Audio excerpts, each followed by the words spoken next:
اوكي، النهارده وبعد انتظار طويل احنا هنتكلم على فيلم فايت كلاب. في حاجات كتيرة انا عاوز اتكلم فيها عن فيلم فايت كلاب، وبصراحة ممكن نقول ان اولها ان فيلم فايت كلاب مش عبارة عن هذا الفيلم اللي بعض الرجالة فيه بيتجمعوا وبيقعدوا يتخانقوا مع بعض في قبو معين كده في مكان بيت مهجور مش عارف مين. لا، انا ارى ان فيلم فايت كلاب هو فيلم بيحكي قصة جيل كامل، جيل كان ضايع في سنة 99 اللي هو السنة اللي نزل فيها الفيلم، وهو برضو عن جيل تاني ضايع، الجيل اللي عايش دلوقتي في سنة 2025. فالنهاردة احنا ناخد رحلة داخل الفيلم ده ونعرف ازاي فيلم فايت كلاب قدر يتنبأ المستقبل، ازاي قدر الفيلم ده يلمس قضايا معينة ويتكلم عن مشاكل احنا لسه بنقع فيها لحد دلوقتي. هنكمل كلامنا حالا، ولكن في الاول عايز اقول لكم ان هذا الفيديو بالتعاون مع هوستنجر. لو انت عاوز يكون عندك الموقع الخاص بيك وكمان تمتلك الدومين بتاعك مجانا، ركز معايا. مع هوستنجر هتقدر تبني موقع كامل خاص بيك من لا شيء، ومش لازم يكون عندك اي خبرة سابقة. اضغط على الرابط الموجود في الوصف، سجل البيانات الخاصة بيك، اختار الخطة المناسبة، اختار الخطة دي لان هي افضل واحدة موجودة بلا نقاش، افضل خطة موجودة في السوق كامل، وهتكتب البرومو كود الخاص بالقناة محمود، وسجل الموقع بتاعك عن ايه، والذكاء الاصطناعي الخاص بهوستنجر هيبني لك موقع احترافي. وبعد ما يتبني الموقع هتقدر تعمل التعديلات الخاصة بيك بكل سهولة، جوجل ادز، تعمل لك الايميلات، كل حاجة. ممكن يكون موقع تعرض عليه الشغل بتاعك، او يكون ليه دعوة بالبزنس الخاص بيك، او يكون موقع تعمله متجر، او حتى لو انت عاوز تستخدم هوستنجر عشان يكون عندك عنوان ايميل احترافي. افضل مكان تقدر تعتمد عليه عشان يساعدك في كل الحاجات دي هو هوستنجر. اضغط على الرابط اللي موجود في الوصف واستفيد من العرض الموجود. ولو انت يعني مش عاوز تعمل لك موقع دلوقتي ومش محتاج دومين، ابعت اللينك لشخص محتاجه، شخص انت تعرفه، وخليه يستفيد من العرض. والدومين هتاخده مجاني لمدة سنة، فلو انت مش عاوز تبدأ دلوقتي على الاقل الحق خد الدومين قبل ما حد تاني ياخد الفكرة اللي موجودة عندك. اضغطوا على الرابط الموجود في الوصف، جربوا، مش هتخسروا حاجة، واستفيدوا من البرومو كود والعرض اللي موجود دلوقتي. شكرا لهوستنجر لدعمهم في الفيديو، ودلوقتي نكمل.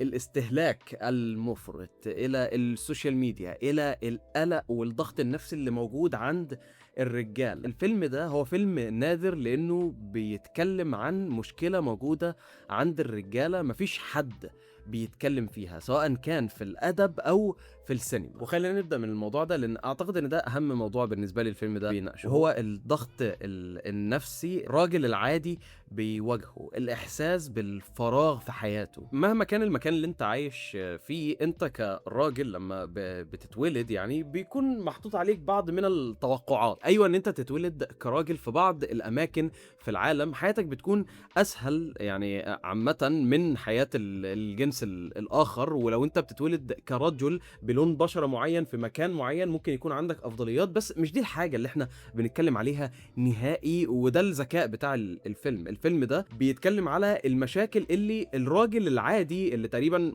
80% من الرجاله اللي موجودين على الكوكب هيحسوا بالمشاكل دي، اللي هي التوقعات اللي المجتمع بيحطها عليك، وانت بس بتمشي مع التوقعات دي وانت مش فاهم ليه. ولما تحقق الحاجات اللي المجتمع بيطلبها منك بتحس بفراغ ابن لذينه من جواك. انت بتسمع المجتمع، اوكي حاضر، انا هدخل المدرسه واتعلم واخلص جيشي وبعد كده ادور على شغلانه، هشتغل الشغلانه، ادور على واحده احبها وهتجوزها وهشتري بيت واخلف.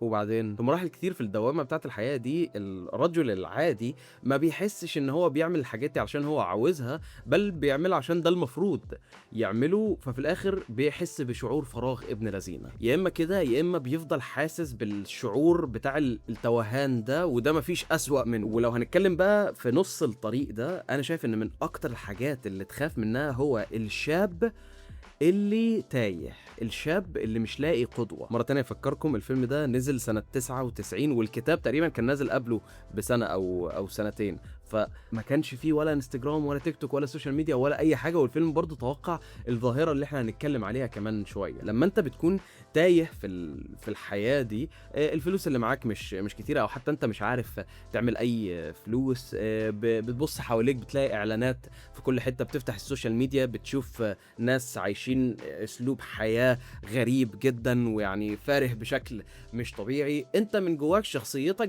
بتتهز، او لان انت في الوقت ده لسه بتكون تكون الشخصيه بتاعتك. وفي الوقت ده برضو وانت لسه في مرحله النمو دي، ممكن تشوف مثلا اخوك الكبير او تشوف ابن عمك الكبير شويه، هتلاقيه ان هو بيعمل ايه، هتلاقيه ان هو عايش حياه روتينيه ممله بشكل مش طبيعي. فانت اكيد مش عايز تعيش الحياه دي، انت مش عاوز تكون الناريتور في فيلم فايت كلاب اللي هو يكون شغال شغلانه ممله، واخر الليل بيروح بيته اللي هو جايب كل العفش بتاعه ملوش اي شخصيه من مكان زي ايكيا، وحتى مش قادر ينام بالليل. فانت مش عاوز يكون ده مستقبلك، بس في نفس الوقت انت تايه ومش عارف ايه اللي هتعمله في حياتك. هوبا يدخل الشخص المرعب اللي ممكن يدمر لك حياتك، وهو القدوة. اللي بيعمل دور القدوة في الفيلم ده هو تايلر ديرتون، هو الصوت اللي موجود جوه دماغ الناريتور اللي عمال يقول له اكسر القواعد، عيش على مزاجك، يعني ما تخليش الشغل والفلوس هم اللي يحكموا حياتك، وبس انت عشان لازم تعمل لك شوية فلوس عشان تدفع الإيجار آخر الشهر. طز في الصوت ده وعيش عيش. وصدق الله تصدق ان الصوت ده في اوقات كتيرة بيكون حلو، بيكون حاجة كويسة، ولكن هو مش دايما صح، لان ممكن ياخدك الى الدمار، ان انت تدمر نفسك. وهنا بقى المقارنه اللي انا ممكن اخدها واقارنها بالعالم اللي احنا عايشين فيه دلوقتي، ان في 2025 في مليار تايلر ديرتون موجودين على يوتيوب وعلى تيك توك، وفي مؤثرين انت بتشوفهم 24 ساعه بيقولوا لك ارمي كل حاجه موجوده عندك واعمل اللي انا بقول لك عليه، وعيش حياتك بالطريقه اللي انا بقول لك عليها، واعمل المليون دولار من التداول بالمش عارف مين وكل الكلام ده. الفيلم بيحذرك من الظاهرة دي، لأن الرجل العادي بيكون عاوز قدوة، لازم يكون عنده قدوة. في كاتب قديم اسمه جوزيف كامبل، الكاتب ده اتكلم عن حاجة في منتهى الأهمية، وهي فكرة الأب الثاني. بيقول لك يا عم جوزيف كامبل ده بيقول لك إن أي رجل في حياته بيكون عنده أبين. الأب اللي انت بتتولد له، يعني الأب البيولوجي بتاعك، وفي أب تاني انت اللي بتختاره. يعني الأب البيولوجي ده انت ما اخترتوش، يعني هو أبوك وخلاص، انت اتولدت منه خلاص هو أبوك. والأب التاني ده ممكن يكون شيخ، ممكن يكون مدرس في الجامعة، ممكن يكون مدربك اللي بيدربك ملاكمة وبيدربك في الجيم، ممكن يكون قسيس، ممكن يكون شخصية مشهورة على الانترنت. أبوك البيولوجي انت بتتعلق بيه من الناحية العاطفية، تمام، أبوك ويا حبيبك وكل حاجة والكلام ده. بس الأب اللي انت بتختاره ده بيكون الشخص اللي انت عاوز تبقى زيه، والشخص اللي انت تنبهر بيه ده وتكون عاوز تبقى زيه. لو هو شخص وحش انت بتودي نفسك في داهية. لو مفيش قدوة صح موجودة للشباب التايه، الشباب هيتعلقوا بأي نموذج يبين قوة وخلاص، حتى ولو القوة دي هي قوة وهمية أو في معظم الأوقات بتكون قوة سامة. تايلر ديرتون أو في عالمنا الحالي في أمثلة كتيرة أنا مش محتاج أذكرها، أنتوا فاهمين أنا بتكلم على إيه. وإن الفيلم يكون شايف حال الشباب من وقتها، وإن المشكلة دي تزيد مع مرور الوقت، شيء مبهر. خلينا نتكلم من اعمال سينمائيه مشهوره عن الفكره بتاعت الاب التاني دي، والفرق ما بين القدوه اللي ممكن تكون جيده والقدوه اللي ممكن تكون سامه. عندك مثلا لو شفنا فيلم زي ذا كاراتي كيد، في قدوه ايجابيه هنا. دانيال اتعلق بمستر مياجي، فمستر مياجي بقى زي الاب اللي هو اختاره، تمام، جميل جدا. مستر مياجي بيعلمه ازاي يدافع عن نفسه، بيعلمه حاجات كويسه، والراجل بيمشي في ارك محترم لحد لما بيبقى ذا كاراتي كيد. اوكي خلاص، رائع، رجل حكيم، علم الطالب بتاعه، كله زي الفل. العلاقة السامة تلاقيها في حاجة زي ايه؟ تلاقيها في حاجة زي بريكن باد، والتر وايت وجيسي بينكمان. بعد ما تتفرج على كم من موسم في بريكن باد تكتشف ان بكل بساطة جيسي بينكمان هو الابن بتاع والتر وايت، وخلاص جيسي بينكمان تقبل الموضوع ده، وولتر وايت بقى يعامل جيسي كأنه ابنه. بس والتر وايت أب سام استغل التعلق ده بكل طريقة وحشة ممكن تشوفها، ففي الآخر كان النتيجة إن جيسي اتدمر. أنت ممكن تتابع أي حد على السوشيال ميديا يقعد يشجعك على إن أنت لازم تلعب رياضة كتير ولازم تنضبط وكل الكلام ده، بس أول لما تلاقيه بيقولك حاجة زي ارمي الشغل بتاعك وعيش في الشارع والكلام ده، هتلاقي نفسك بعد سنة سنتين من غير شغل، هتلاقي نفسك إن صحابك خلاص بدأوا يسحبوا عليك، ما حدش بقى طايقك. ليه؟ لأن أنت سمعت حاجات حلوة من المؤثر ده، ولكن ما خدتش بالك نهائي من الحاجات الوحشة اللي عمال يحطها لك واحدة واحدة. وعلشان معظم الشباب بيكون تايه في السن ده، فلما تصحى وتفوق من الحاجة اللي انت دخلت فيها دي، الموضوع هيكون اتأخر خلاص. والإنترنت بيحط لك 15